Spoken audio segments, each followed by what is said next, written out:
নবী করিম সাল্লাল্লাহু আলাইহি ওয়াসাল্লাম ইন্তেকালের 5 দিন আগে থেকে জ্বরাক্রান্ত হলেন, রোগাক্রান্ত হলেন, জ্বরে আর মাথার যন্ত্রণায় অস্থির হয়ে যেতে লাগলেন। যেদিন তিনি ইন্তেকাল করবেন তার আগের দিনেও তিনি জোহরের নামাজ পড়ার জন্য সাহাবীদের কাঁধের উপরে ভর দিয়ে নামাজ পড়তে গেছেন।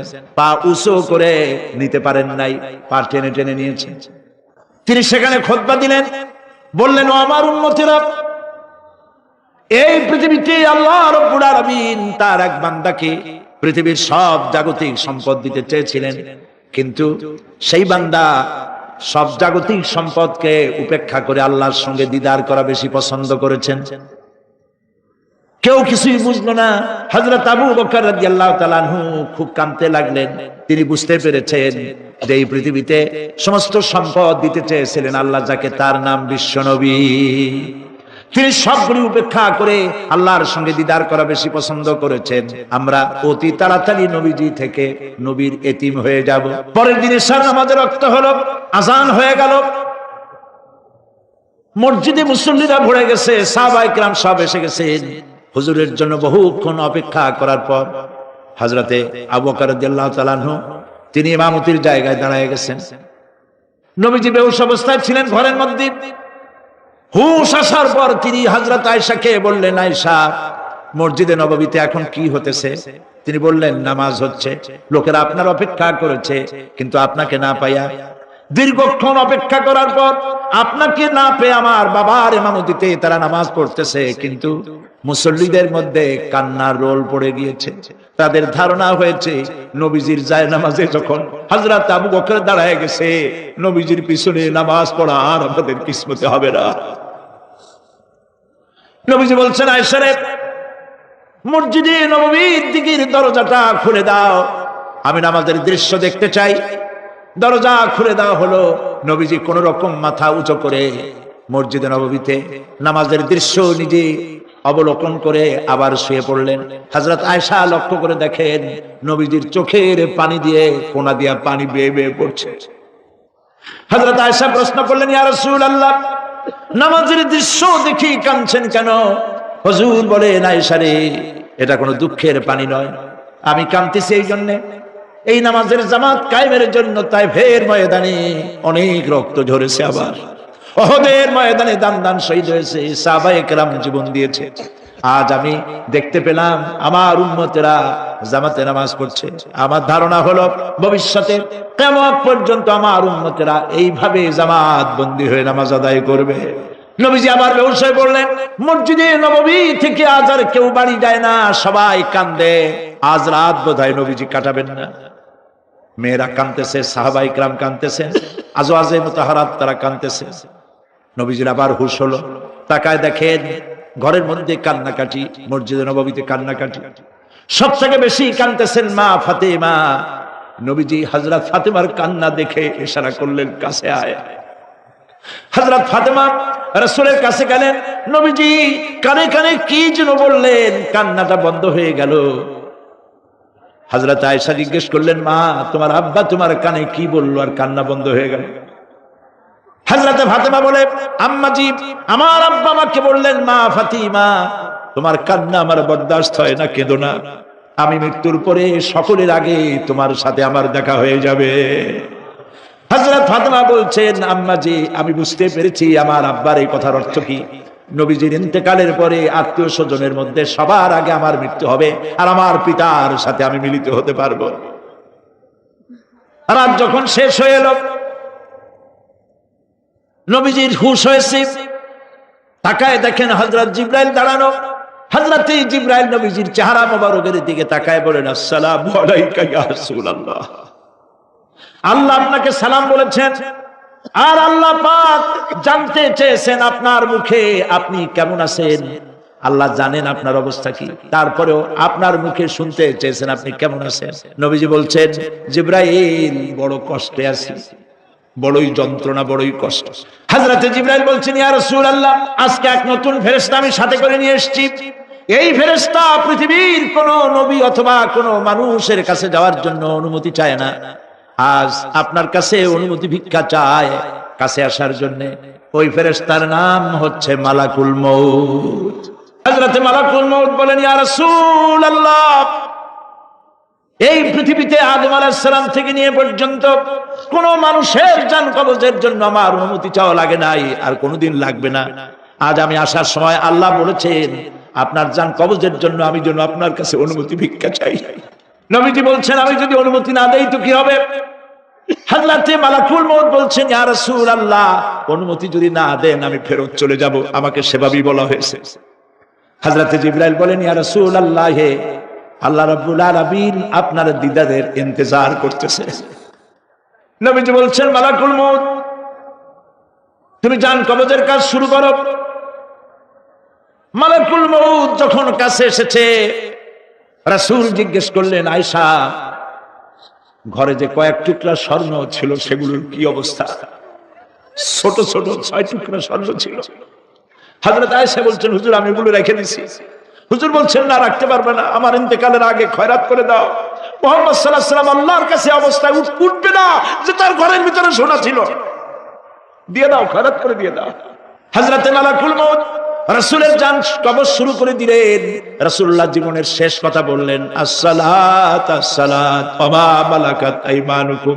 আমার উম্মতেরা, বিদায় লগ্নে বলে গেলাম, নামাজ নামাজ নামাজ ছেড়ে দিও না। প্রিয় ভাইরা, নবী করিম সাল্লাল্লাহু আলাইহি ওয়াসাল্লাম জীবনের শেষ কথা বলে গেছেন নামাজ। সেই নামাজে আমাদের যত সব অবহেলা। প্রিয় ভাই সব, আল্লাহ রাব্বুল আলামিন পরীক্ষার জন্য আমাদেরকে এই ময়দানে ছেড়ে দিয়েছেন। প্রশ্ন কি হবে আল্লাহ সব বলে দিয়েছেন। প্রশ্ন কি হবে? তোমার যৌবন, এ ব্যাপারে প্রশ্ন করা হবে। কোন পথে ইনকাম করেছো প্রশ্ন করা হবে। কোন পথে খরচ করেছো প্রশ্ন করা হবে। দ্বীনের ইলম যতটুকুন হাসিল করেছিলে তার কতটুকুন নিজে পালন করেছো, আর দ্বীনের দাওয়াত কতটুকুন মানুষের কাছে পৌঁছায়ছো, প্রত্যেকটি ব্যাপারে কিয়ামতে আল্লাহর কাছে জবাব দিতে হবে। আপনাকে বাধ্য করা হয় নাই যে সেজদা না দিলে ফেরেশতা এসে ঘাড়ের উপরে পিটাবে, সুদ ঘুষ জেনা করলে পরে ঠ্যাং পিটায় ভেঙে দেওয়া হবে। না, আপনি বাধ্য নন। আপনি সম্মানিত জীব, আল্লাহ সম্মানিত প্রাণী আল্লাহ পাকের, সেই জন্য মানুষকে বাধ্য করা হয় নাই। অটোনমাস বডি, অটোনমি দেওয়া হয়েছে, আপনাকে স্বাধিকার দেওয়া হয়েছে। চন্দ্র সূর্যের ব্যাপারে স্বাধিকার দেওয়া হয় নাই। রাত এখন 7:35, সূর্যের বাপেরও ক্ষমতা নাই বাংলাদেশে এখন উকি মারে। তো দুনিয়ার ময়দানে আপনি যা কামাই করবেন এখানে রেজাল্ট আউট হবে, এখানে আপনি পাবেন ফল, এখানে পাবেন। যা করবেন এখানে গাছ লাগাবেন, ফল লাগাবেন, এখানে পাবেন। আর আল্লাহর জন্য যেটা করবেন সেটার ফল, সেটার রেজাল্ট কিয়ামতে বাইরে হবে। সুবহানাল্লাহ। এখানে পরীক্ষা দিয়ে যদি কেউ ফেল করে, ম্যাট্রিক পরীক্ষা দিয়ে ফেল করেছে, ফাজেল পরীক্ষা দিয়ে ফেল করেছে, আবার পরীক্ষা দিয়ে পাশ করার সুযোগ আছে। আবারও ফেল করেছে, আবারও পরীক্ষা দিয়ে পাশ করার সুযোগ আছে। 10 বার যদি ফেল করে আরো 10 বার পরীক্ষা দিয়ে পাশ করার সুযোগ আছে। কিন্তু কিয়ামতের দিন আল্লাহ রাব্বুল আলামিনের জীবনের পরীক্ষায় কোনো মানুষ যদি আল্লাহর আদালতে ফেল করে বসে একবার, দ্বিতীয়বার পরীক্ষা দেওয়ার আর কোনো সুযোগ নাই।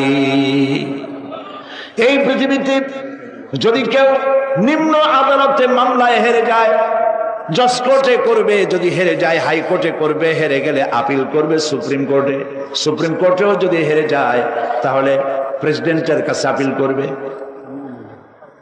সুযোগ আছে কয়েকবার। কিন্তু কিয়ামতের দিন জীবনের আদালতে কোনো মানুষ যদি একবার ফেল করে বসে, জীবনের মামলায় যদি একবার হেরে যায়, দ্বিতীয়বার আপিল করার আর কোনো জায়গা নাই। সে আখিরাতে রেজাল্ট আউট হবে।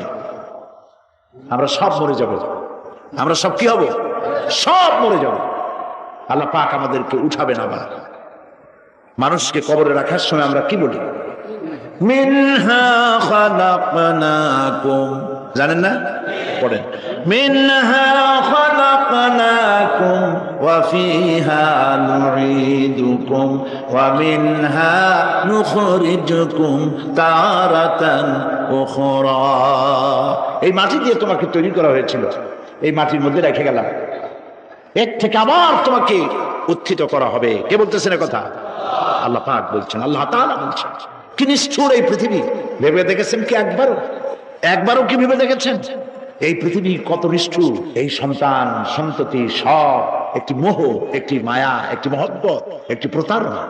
যে বইয়ের জন্য হারাম ইনকাম করেছেন, যে সন্তানদের জন্য হারাম ইনকাম করেছেন, জান দিলেন, রক্ত দিলেন, জীবন দিলেন, সারা রাত কষ্ট করেছেন, দৌড়দৌড়ি করেছেন, যখন মরে গেলেন, যে বাচ্চাটা আপনি করে না নিলে কলিজা ঠান্ডা হয় না, সেই বাচ্চা বলবে, মাকে বলবে, মা বাপের লাশ যে রুমে আছে আমার সেখানে নিও না, আমার ভয় করে।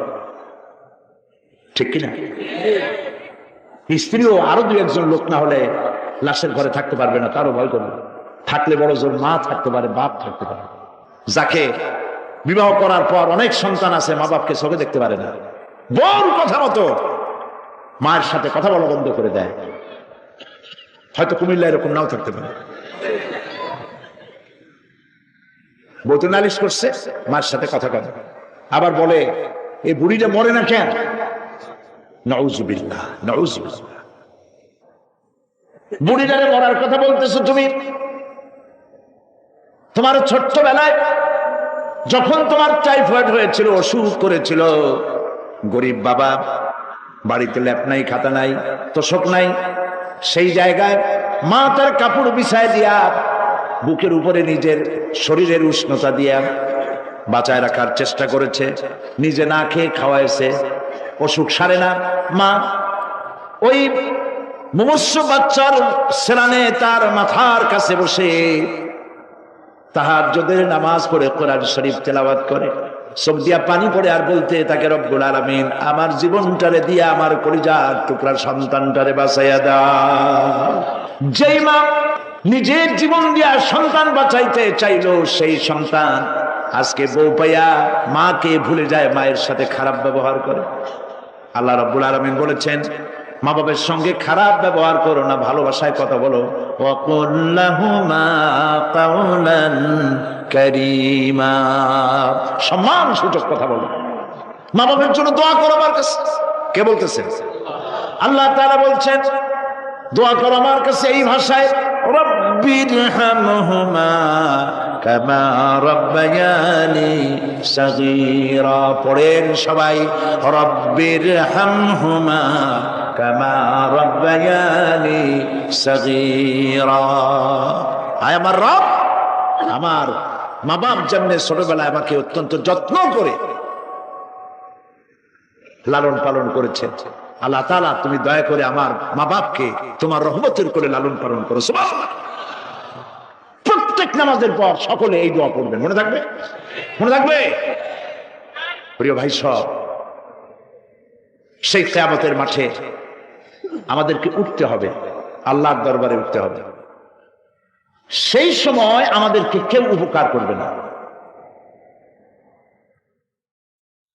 ইয়াওমা লা ইয়ানফাউ মালুন ওয়ালা বানুন, সম্পদ আর সন্তান সন্ততি কোনো কাজে লাগবে না। মা তার সন্তানকে চিনবে না, সন্তান তার মাকে চিনবে না, বাপ তার সন্তানকে চিনবে না, কেউ কাউকে পরিচয় দিবে না। কি মারাত্মক অবস্থা! মানুষ চরম অসহায় হয়ে যাবে। চতুর্দিকে ফেরেশতার আনাগোনা, সূর্য মাত্র 1 হাত উপরে, প্রচন্ড তাপ নিয়ে সূর্য অবস্থান নেবে, মাথার চান্দি ফেটে গিয়ে গুনাহগারের মাথার মগজ গলে গলে পড়তে থাকবে। পিপাসার যন্ত্রণায় জিহ্বাটার ঝুলে কুকুরের মতো করে নাভিস্থল পর্যন্ত ঝুলে পড়বে। কেউ উপকার করবে না, কেউ জিজ্ঞাবেও না। অনেক লোক আছে পীরের কাছে মুরিদ হয় আর মনে করে পীর সাহেব তারে কিয়ামতে সুপারিশ করবে। অসম্ভব। আয়াতুল কুরসির মধ্যে আমরা পড়ি, মান যাল্লাযী ইয়াশফাউ ইনদাহু ইল্লা বিইজনিহি। কে আছে এমন? কার হিম্মত আছে আল্লাহ পাকের বিনা অনুমতিতে কথা বলে? সুবহানাল্লাহ বলে। কোথার পীর, কোথার খাজা বাবা হারিয়ে যাবে। ইব্রাহিম আলাইহিস সালামের মতো পয়গম্বর কি মনে করে? আল্লাহর খলিল। ইব্রাহিম আলাইহিস সালাম আল্লাহর কি? আল্লাহর খলিল। আল্লাহর খলিল কিয়ামতের দিন বলবেন, আল্লাহ পাক, আয় আল্লাহ তাআলা, আমার বাপের কাছে আমার একটা ওয়াদা ছিল, আমি সুপারিশ করবো তার জন্য, তুমি দয়া করে আমার বাপকে জাহান্নাম থেকে ক্ষমা করো, আমি তার জন্য সুপারিশ করতেছি। আল্লাহ তাআলা বলবেন, ইব্রাহিম তোমার সুপারিশ মঞ্জুর হলো না। কথা বুঝতেছেন না? বুঝতেছেন না? ইব্রাহিম আলাইহিস সালাম যদি বাপের জন্য সুপারিশ করতে না পারে, ইব্রাহিম আলাইহিস সালাম তিনি যদি তার বাপের জন্য সুপারিশ করে যদি ব্যর্থ হন, আপনার পিসাব কোন কামে লাগবে চিন্তা করেন। নবী করিম সাল্লাল্লাহু আলাইহি ওয়াসাল্লামকে প্রশ্ন করা হয়েছে, হে রাসূল আপনার আব্বা আম্মার অবস্থা কি হবে? কথা কি শোনেন নাকি? আপনার আব্বা আম্মার অবস্থা কি হবে? নবী করিম সাল্লাল্লাহু আলাইহি ওয়াসাল্লাম বলেছেন, আমি আমার আব্বা আম্মার কোনো উপকারে আসবো না। ইন্না লিল্লাহি ওয়া ইন্না ইলাইহি রাজিউন। তাহলে কোন সাহসে মনে করতেছেন কোন পীর কোন একটা বিদেশ থেকে দেশের থেকে একটা নাজিল হলো আর ওইটার পিছনে পিছনে দৌড়াবেন, সে আপনারা নাজাত দেবে, তার পায়ে চুমা খাবেন? এই পায়ে হাত দিয়ে কদম মুজি করা বাদ দেন। টাকা ইনকাম করার জন্য মানুষকে ভুল পথে পরিচালিত করছে অনেক পীর আছেন এমন। খালি মানুষে টাকা দেয়, জামায় অনেক পকেট, খালি টাকা নেয় সমানে ডুবাইতে থাকে চতুর্দিক দিয়ে, বাইরে বোঝার উপায় নাই। কিন্তু অনেক পীর আছে এমন, ঢাকা শহরে বড় বড় মার্কেটের মালিক, আমি জানি বড় বড় মার্কেটের মালিক, বিরাট ব্যবসায়ী, জামা পরিষ্কার করে না 2 মাসে, মানুষকে দেখাবার জন্য গামছাটা নাকের কাছে ধরে ফট ফট করে আওয়াজ করে, মনে হয় যেন কাঁদতেছে। আজ বিশাল হাবিজাবি জিকির শিখায়, লা ইলাহা কতক্ষণ, ইল্লাল্লাহ কতক্ষণ, আল্লাহ আল্লাহ কতক্ষণ, কোথায় পাইছে? ইল্লাল্লাহ ইল্লাল্লাহ কিসের জিকির? ইল্লাল্লাহ মানে কি? আল্লাহ ছাড়া, আল্লাহ ছাড়া, আল্লাহ ছাড়া, আল্লাহ ছাড়া কি? কাজী রাসূলুল্লাহ যা করেন এগুলি বেদাত। এই সব পীরের পাশে যাবেন না, মনে থাকবে।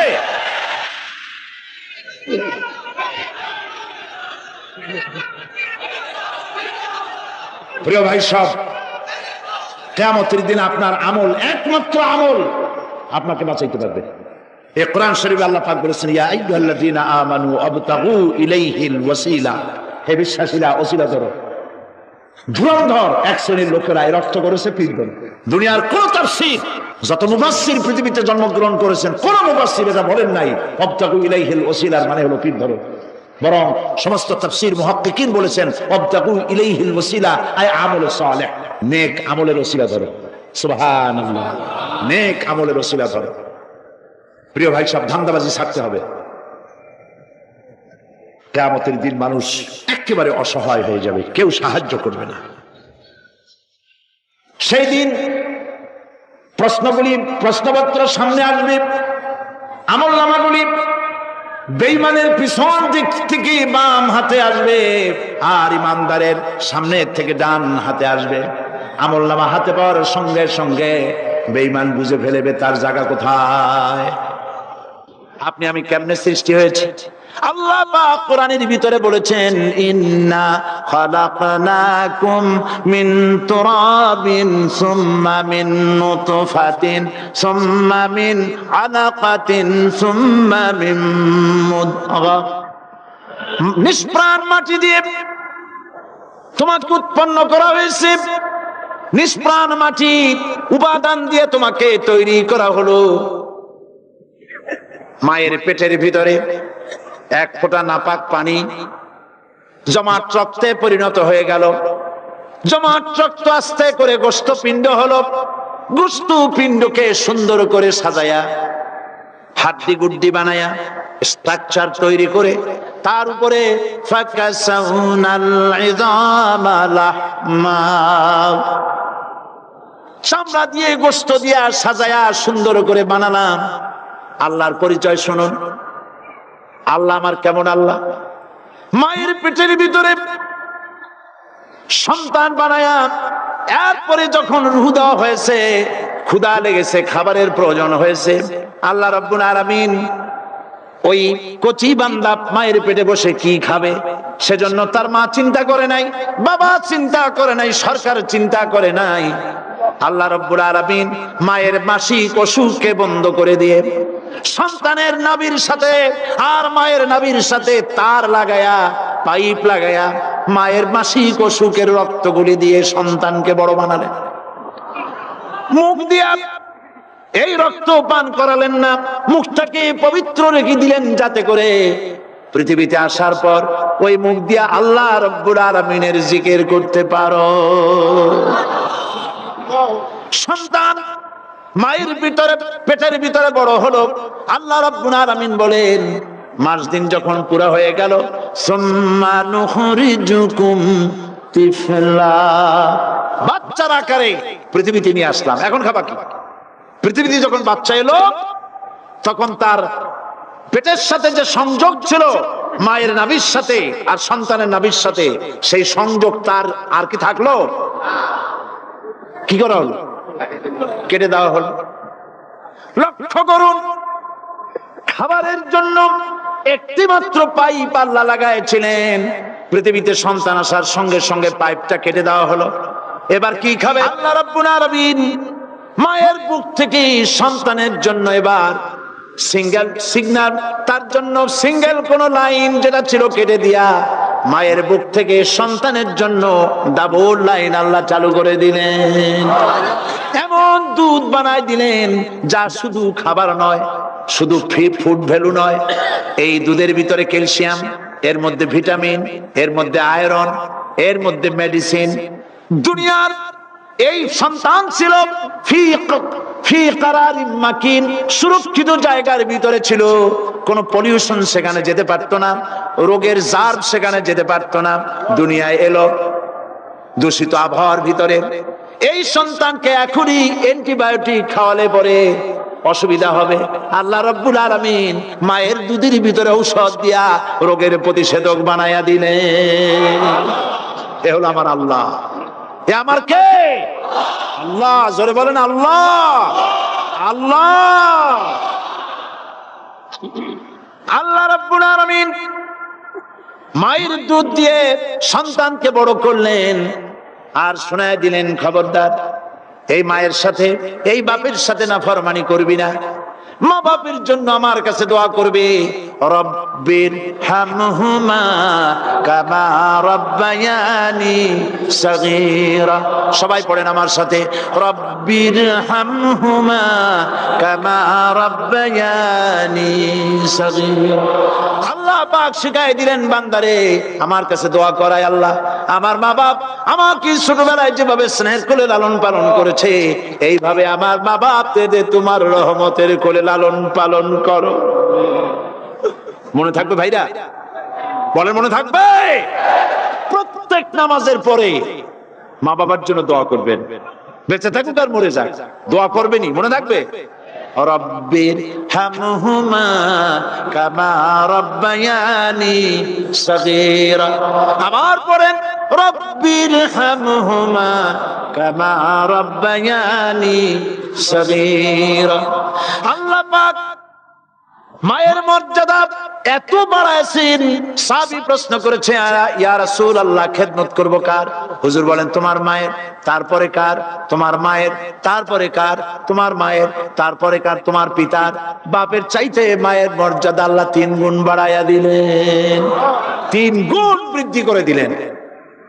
হাদিস শরীফে এসেছে, হযরত আবী হুরায়রা রাদিয়াল্লাহু তাআলা আনহু রাসূলের কাছে এসে রাতের বেলায় কাঁদতেছিলেন।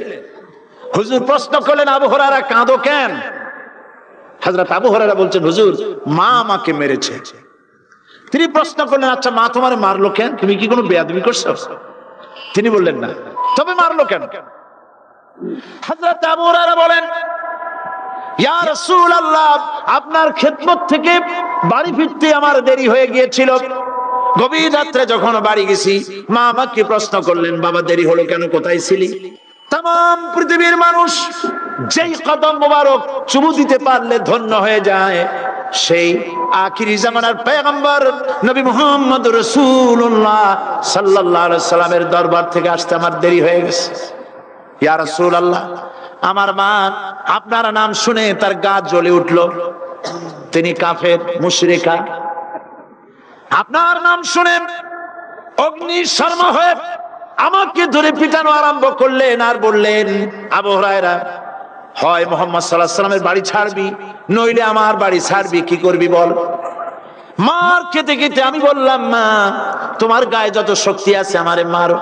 তোমার বাড়ি শুদ্ধ তামাম দুনিয়াটা ছেড়ে দিতে পারি, মুহাম্মদ রাসূলুল্লাহর কদম মোবারক ছেড়ে দিতে পারি না। হুজুর আমার মা গলা ধাক্কা মেরে আমাকে বের করে দিয়েছেন।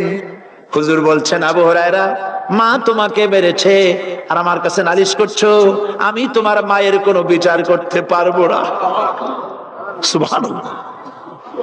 এত বড় পাওয়ারফুল নবী, শানওয়ালা, ইজ্জতওয়ালি, বরকতওয়ালি, এত বড় নবী বলছেন মা মেরেছে, আমার করার কিচ্ছু নাই। সুবহানাল্লাহ। তোমার মা মুশরিকা হোক আর যাই হোক, তোমার মা। সুবহানাল্লাহ বলেন। আমার বন্ধুগণ, হযরত আবু হুরায়রা বলেন, ইয়া রাসূলুল্লাহ, মায়ের বিরুদ্ধে কোনো অভিযোগ নিয়ে আমি আপনার কাছে আসি নাই। হুজুর বললেন, কেন আসছো বলো খুলে। আবু হুরায়রা বলেন, হুজুর আমি জানি আপনি আল্লাহর দরবারে যদি কোনো ব্যাপারে হাত তোলেন আল্লাহ মঞ্জুর করে ফেলেন। আপনি দয়া করে আমার মার জন্য দোয়া করেন, আল্লাহ যেন হেদায়েত দিয়ে দেন। আমার নবীজি দুখানে হাত উত্তোলন করলেন, বললেন, আল্লাহুম্মা ইহদি উম্মা আবি হুরায়রা, আয় আল্লাহ আমি দোয়া করতেছি আবু হুরায়রার মাকে হেদায়েত নসিব করো।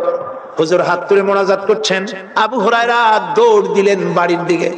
কয়েকজন সাহাবী হযরত আবু হুরায়রার জামা টেনে ধরেছে, এই ভদ্রলোক দৌড়ায় কেন? এত শান্ত মানুষ, কখনো গরম হয়ে কারোর সঙ্গে কথা বলে না, এই মানুষটা দৌড়ায় কেন? কোনো বিপদ হইল নাকি? জামা টেনে ধরে বলে, আবু হুরায়রা দৌড়াও কেন?